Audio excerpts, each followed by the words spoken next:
देखो टॉपिक है laws of motion. इसी को ही क्या बोलते हैं, एनएलएम। एनएलएम का मतलब न्यूटन्स लॉज ऑफ मोशन। ठीक है, न्यूटन्स लॉज ऑफ मोशन ये चैप्टर है एनसीईआरटी में, लॉज ऑफ मोशन के नाम से है और जनरली इसको शॉर्ट में अपन एनएलएम बोलते हैं। क्यों बोलते हैं? क्योंकि न्यूटन ने ये सारे मोशन के लॉज दिए थे। तो न्यूटन ने मोशन के कितने लॉ दिए थे, है ना? सबको पता है 3 लॉ दिए थे। इक्वेशंस ऑफ मोशन भी 3 होती है और लॉज ऑफ मोशन भी 3 होते हैं। क्यों पढ़ते हैं ये लॉज ऑफ मोशन, क्या रीजन है ना? देखो किस तरह से ये सारे के सारे प्रैक्टिकल लाइफ में अपन इनको देख सकते हैं, है ना? सीखने के लिए मेनली ये है कि अपन क्या सीखेंगे इससे। और ये लॉज ऑफ मोशन जो है कई जगह तो स्टार्टिंग ही यहीं से करवाते हैं। आपको अगर पहले से कुछ भी नहीं आता है तो भी कोई प्रॉब्लम नहीं है, इसको आप जीरो से सीख सकते हो, है ना? तो देखो लॉज ऑफ मोशन टोटल कितने लॉ दिए थे न्यूटन ने मोशन के, जिसको अपन बोलते हैं फर्स्ट लॉ, जिसका नाम होता है law of inertia.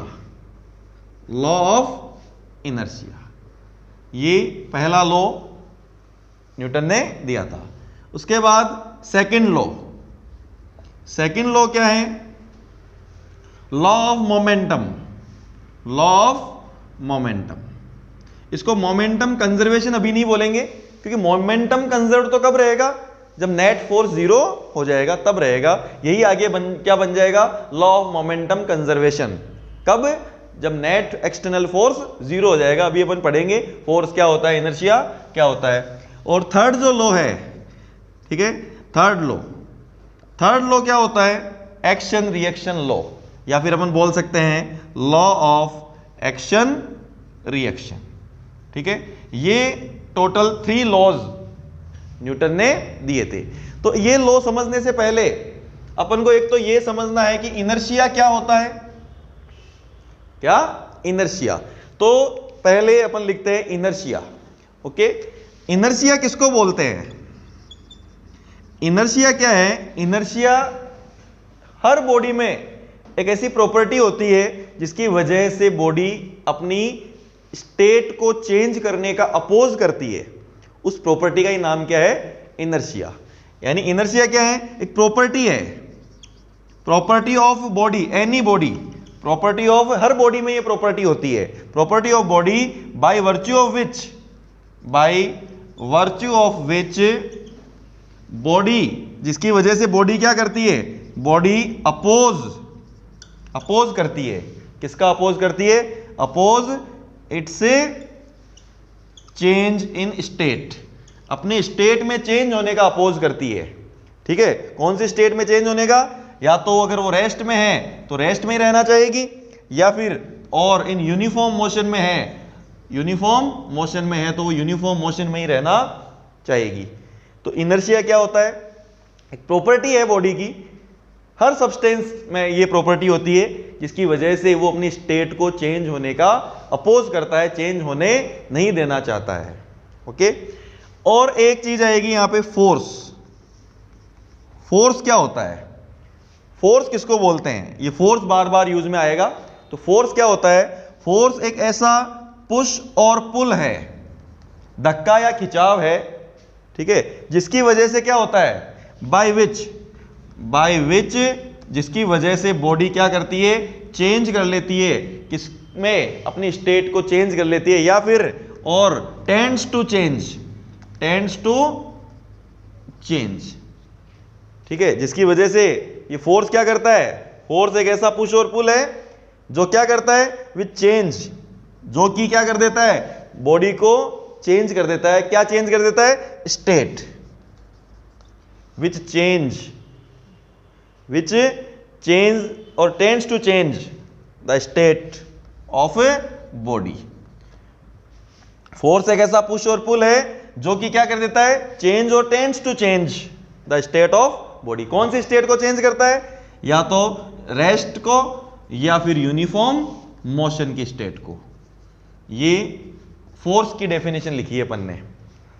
Force is a push और पुल विच चेंज और tries to change.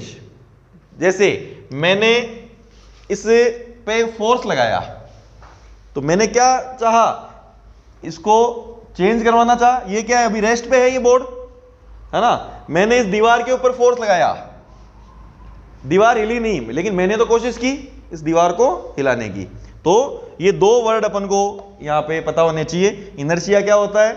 Inertia body की ऐसी प्रॉपर्टी होती है जिसकी वजह से वो अपनी स्टेट में चेंज होने का अपोज करती है, और फोर्स ऐसा पुश और पुल है जो बॉडी की स्टेट को चेंज करना चाहता है। ओके, दोनों सिमिलर से हैं। अब देखिए अपन पढ़ते हैं फर्स्ट लॉ। ठीक है, ये जो फोर्स है इसकी यूनिट्स है ना, डायमेंशंस वो सब आपको पता है। फोर्स की यूनिट क्या होती है? Units of force. यहां पे लिख रहा हूं, चलिए मैं, यूनिट्स ऑफ फोर्स। फोर्स की यूनिट्स क्या क्या होती है? एसआई जो यूनिट होती है, एसआई यूनिट। ठीक है, फोर्स का फॉर्मूला क्या होता है? F equals to ma। तो एसआई यूनिट जो होती है kilogram metre per second square, इसी को क्या बोलते हैं? न्यूटन बोलते हैं। क्या बोला जाता है? न्यूटन बोलते हैं। सीजीएस यूनिट क्या होती है इसकी? सीजीएस यूनिट जो है वो क्या हो जाएगी? किलोग्राम की जगह ग्राम आ जाएगा, ग्राम सेंटीमीटर पर सेकंड स्क्वायर, इसी को क्या बोलते हैं? डाइन बोलते हैं। 1 न्यूटन में कितने डाइन होते हैं? कैसे कैलकुलेट करेंगे? किलोग्राम, किलोग्राम को ग्राम में कन्वर्ट करेंगे तो क्या हो जाएगा? 10 की पावर 3। मीटर को सेंटीमीटर में कन्वर्ट करेंगे तो 10 की पावर 2। ये किस में चेंज हो गया? ग्राम, और मीटर किस में चेंज हो गया? सेंटीमीटर में। सेकंड, सेकंड में रहेगा, तो क्या आंसर आ गया? 1 न्यूटन इक्वल्स टू 10 की पावर 5 ग्राम पर सेंटीमीटर स्क्वायर, ग्राम सेंटीमीटर पर सेकंड स्क्वायर डाइन। ठीक है, तो ये क्या हो गया? फोर्स की यूनिट हो गई। चलिए, फोर्स की और कौन कौन सी यूनिट्स होती है? कई बार आपको क्वेश्चंस में दिया हुआ मिलेगा 1 किलोग्राम वेट। ये किलोग्राम वेट भी फोर्स की यूनिट है। कितना होता है 1 किलोग्राम वेट में? 9.8 न्यूटन होता है, अप्रोक्स 10 न्यूटन। सपोज आपको दे दिया 5 किलोग्राम वेट, ये फोर्स की यूनिट है, इसका मतलब 5 किलोग्राम की बॉडी है, फोर्स क्या होगा उसका?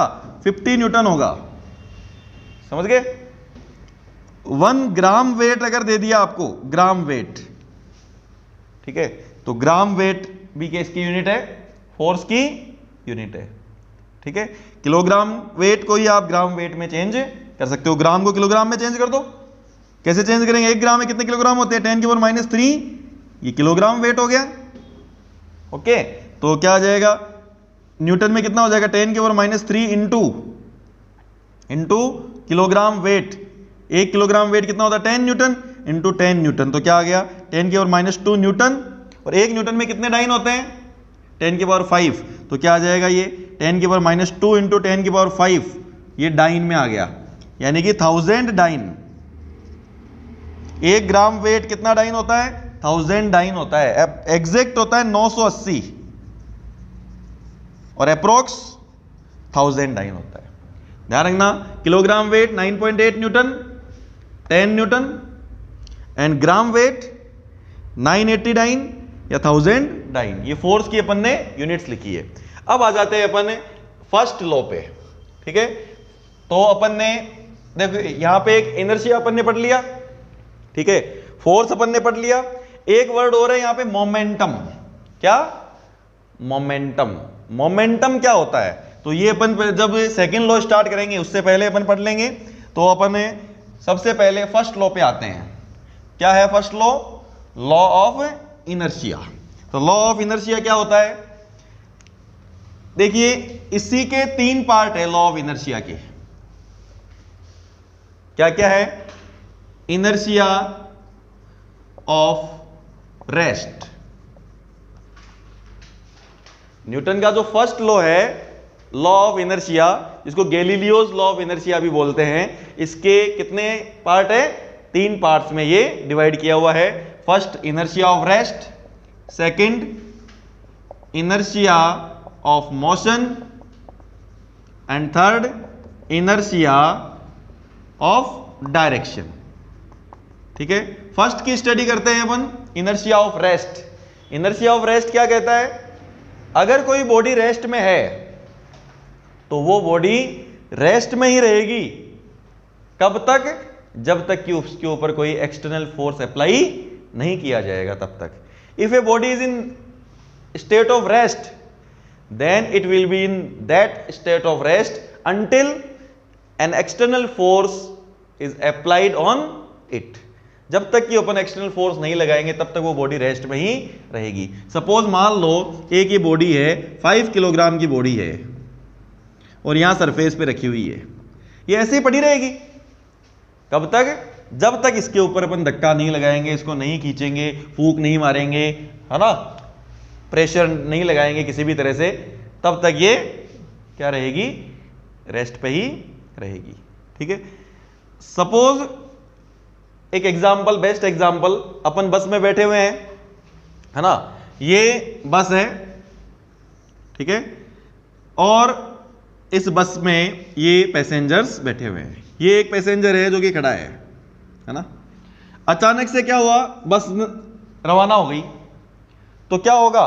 ये जो पैसेंजर है इसके ऊपर पीछे की तरफ क्या लगेगा? फोर्स लगेगा.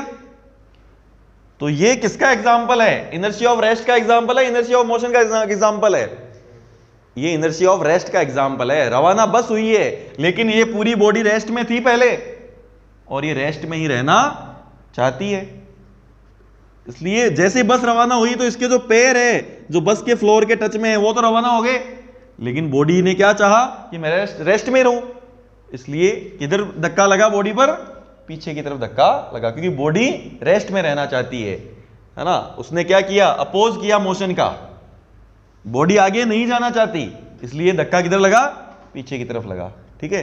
तो ऐसे बहुत सारे एग्जाम्पल है जिनमें इनर्शिया ऑफ रेस्ट मिलता है. सपोज एक और एग्जाम्पल लेते हैं. ये कोई एक ग्लास है, ठीक है, इसके ऊपर एक कार्डबोर्ड रखा हुआ है. इस ग्लास के ऊपर जो है एक क्या रखा हुआ है? ये कार्डबोर्ड रखा हुआ है. ठीक है. और यहां पे इस कार्डबोर्ड के ऊपर एक कॉइन रखा हुआ है, एक सिक्का रखा हुआ है ना. अगर सडन इस कार्डबोर्ड को अपन खींच लें तो ये सिक्का जो है वो क्या होगा? कार्डबोर्ड, फ्रिक्शन नहीं है. फ्रिक्शन, जब तक फ्रिक्शन वर्ड, फ्रिक्शन की बात नहीं की जाए तब तक फ्रिक्शन को क्या मानना है? अपन को जीरो मानना है. फ्रिक्शन लेस सरफेस अज्यूम करनी है.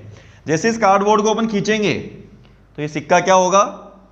नीचे ग्लास में गिर जाएगा, क्योंकि वो रेस्ट पे था और रेस्ट पे ही रहना चाहता है. ओके. ठीक है. तो ये एग्जांपल्स है सारे किसके? इनर्शिया ऑफ रेस्ट के. और भी बहुत सारे एग्जांपल्स हो सकते हैं, है ना. अब अपन पढ़ते हैं second, inertia of motion. Inertia of motion क्या कहता है? If a body is in the state of uniform motion, then it will be in the same state of uniform motion until an external force is applied on it. जब तक ये अपन external force नहीं लगाएंगे तब तक body क्या होती रहेगी? उस मूव करती रहेगी. वो अगर यूनिफॉर्म कांस्टेंट वेलोसिटी से मूव कर रही है तो कांस्टेंट वेलोसिटी से ही मूव करती रहेगी. ये इनर्शिया ऑफ मोशन है. एग्जांपल, बेस्ट एग्जांपल, ये बस है, ठीक है, और बस अब क्या हो रही है? चल रही है. बस चल रही है कंटिन्यू, कांस्टेंट वेलोसिटी से बस चल रही है. ठीक है. इसमें जो भी पैसेंजर्स है वो सारे के सारे क्या हैं? वो भी चल रहे हैं. ठीक है. ये भी चल रहे हैं, सब वी से चल रहे हैं. ये भी वी से चल रहा है, ये भी वी से चल रहा है, ये भी वी से चल रहा है. अचानक ड्राइवर ने क्या किया? ब्रेक लगा दिए. ब्रेक लगा दिए तो क्या होगा? इनके जो पैर जो टच है ग्राउंड के, वो तो बस के साथ वहीं के वहीं स्टॉप हो गए, रुक गए, है ना. और ये बॉडी क्या थी? यूनिफॉर्म मोशन की स्टेट में थी, तो यूनिफॉर्म मोशन की स्टेट में रहना चाहती है. बॉडी ने नहीं चाहा कि मैं भी रुकूं, पैर तो वहीं के वहीं रुक गए.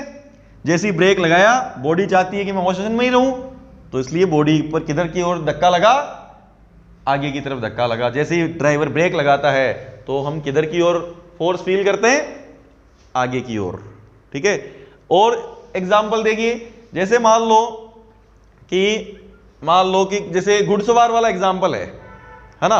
घुड़सवार वाला जो एग्जाम्पल है वो कौन सा वाला एग्जाम्पल? अगर अचानक से घोड़ा स्टार्ट होता है और जो हॉर्स राइडर है उसके तरफ किधर धक्का लगता है? पीछे की तरफ. वो इनर्शिया ऑफ रेस्ट में आएगा, इनर्शिया ऑफ मोशन में आएगा? वो इनर्शिया ऑफ रेस्ट में आएगा, क्योंकि घोड़ा रेस्ट में था और उसके ऊपर जो घुड़सवार था वो भी रेस्ट में था, है ना. तो वो इनर्शिया ऑफ रेस्ट. अगर घोड़ा चल रहा होता है अचानक से वो घोड़े को रोकता है तो किधर धक्का लगेगा, आगे की तरफ। वो किस में आएगा, इनर्शिया ऑफ मोशन में आएगा। ठीक है, अब बात करते हैं अपन इनर्शिया ऑफ डायरेक्शन की। मैं एक एक दो एग्जांपल लेके समझा रहा हूं, बाकी बहुत सारे एग्जांपल्स होते हैं डेली लाइफ में, इसीलिए अपन लॉज ऑफ मोशन को पढ़ते हैं सीखने के लिए। सारी चीजें अपनी डेली लाइफ से बेस्ड है। ओके, इनर्शिया ऑफ डायरेक्शन, इसका मतलब क्या है, if a body is moving in a particular direction then it will continue to move in same direction until an external force is applied on it। जब तक ये उसके ऊपर कोई एक्सटर्नल फोर्स नहीं लगाएंगे तब तक वो क्या होती रहेगी, उसी डायरेक्शन में मूव करती रहेगी। कैसे, सपोज एग्जांपल से समझते हैं। ये एक कार है जो कि सीधी चल रही थी, ठीक है, ये गाड़ी जो है वो सीधी जा रही थी, अचानक से इसने क्या ले लिया, टर्न ले लिया। ठीक है, तो अपनी बॉडी क्या होगी, जिधर टर्न लिया उसकी अपोजिट साइड झुक जाएगी। कार ने ऐसे टर्न लिया, ठीक है, कार ने जो है वो टर्न ले लिया इस तरह से, है ना, कार ने टर्न ले लिया है, कार ने टर्न ले लिया, ठीक है, तो बॉडी इधर की तरफ झुक जाएगी, है ना। क्यों झुकी वो बॉडी, क्योंकि ये इस डायरेक्शन में जाना चाह रही थी, उसी डायरेक्शन में अपन मूव करना चाह रहे थे। जैसे डायरेक्शन में चेंज हुआ उसका क्या किया, अपन ने अपोज किया। तो इनर्शिया ऑफ डायरेक्शन का मतलब क्या हुआ, डायरेक्शन में चेंज होने का अपोज करना। इनर्शिया ऑफ मोशन का मतलब क्या हुआ, इनर्शिया का मतलब अपोज करना। कभी भी ये वर्ड आ रहा है इनर्शिया इनर्शिया इनर्शिया, तो इनर्शिया का मतलब है प्रॉपर्टी ऑफ अपोज। किसका अपोज करने की property, change in state, motion वाली स्टेट को अपोज करने की property inertia of motion. Body rest में है, रेस्ट वाली स्टेट को अपोज करने की प्रॉपर्टी इनर्शिया ऑफ रेस्ट। और बॉडी किसी पर्टिकुलर डायरेक्शन में मूव कर रही है तो डायरेक्शन वाली स्टेट को अपोज करने की property inertia of direction. Okay, तो ये फर्स्ट लॉ पढ़ाया अभी अपन ने। कौन सा लॉ, फर्स्ट लॉ, जिसका नाम है लॉ ऑफ इनर्शिया। अब अपन सेकंड लॉ पे आ जाते हैं। ठीक है, न्यूटन का कौन सा लॉ, सेकंड लॉ। ठीक है, सेकंड लॉ क्या कहता है, जिसका नाम है लॉ ऑफ मोमेंटम। तो सेकंड लॉ पढ़ने के लिए अपन को क्या पढ़ना पड़ेगा, पहले मोमेंटम पढ़ना पड़ेगा। ठीक है, तो न्यूटन का सेकंड लॉ पढ़ेंगे अपन। सेकंड लॉ के लिए अपन को एक मोमेंटम वर्ड पढ़ना पड़ेगा कि मोमेंटम क्या होता है। पी से रिप्रेजेंट करते हैं इस मोमेंटम को। क्या होता है मोमेंटम, क्या होता है मोमेंटम, ये मोमेंटम क्या है, ये total quantity of motion, total quantity of motion, ठीक है, possessed by a moving body, possessed by a moving body। अगर कोई बॉडी मूव कर रही है तो उसके मोशन की टोटल क्वांटिटी क्या है, मोमेंटम है। अब वो टोटल क्वांटिटी क्या होगी, सपोज ये m मास की एक बॉडी है और v वेलोसिटी से मूव कर रही है, तो उसका मोमेंटम क्या होता है, इसका फॉर्मूला जो होता है वो क्या होता है, मास इनटू वेलोसिटी। ये उसकी टोटल क्वांटिटी है। जनरली क्या होती है, डेफिनेशन नहीं बताते, कोई भी सीधा बता देते हैं मोमेंटम क्या होता है, मास इनटू वेलोसिटी। ये लो, सही है, फॉर्मूला सही है, कोई दिक्कत नहीं है, बट मोमेंटम क्या रिप्रेजेंट करता है, हमेशा मूविंग बॉडी की total quantity of motion, motion की total quantity, mass into velocity. और ये कैसी क्वांटिटी है, वेक्टर क्वांटिटी है। तो इसको वेक्टर फॉर्म में क्या लिखेंगे, P equals to m into V vector. Mass scalar है, मोमेंटम की डायरेक्शन किधर होगी, जिधर वेलोसिटी की डायरेक्शन होगी। क्या होगी इसकी यूनिट, यूनिट क्या होगी किसकी, P की यूनिट क्या होगी बताइए, मास की यूनिट किलोग्राम, वेलोसिटी की यूनिट मीटर पर सेकंड। ये मोमेंटम की यूनिट हो गई। ठीक है, तो अपन अब पढ़ने जा रहे हैं क्या, सेकंड लॉ।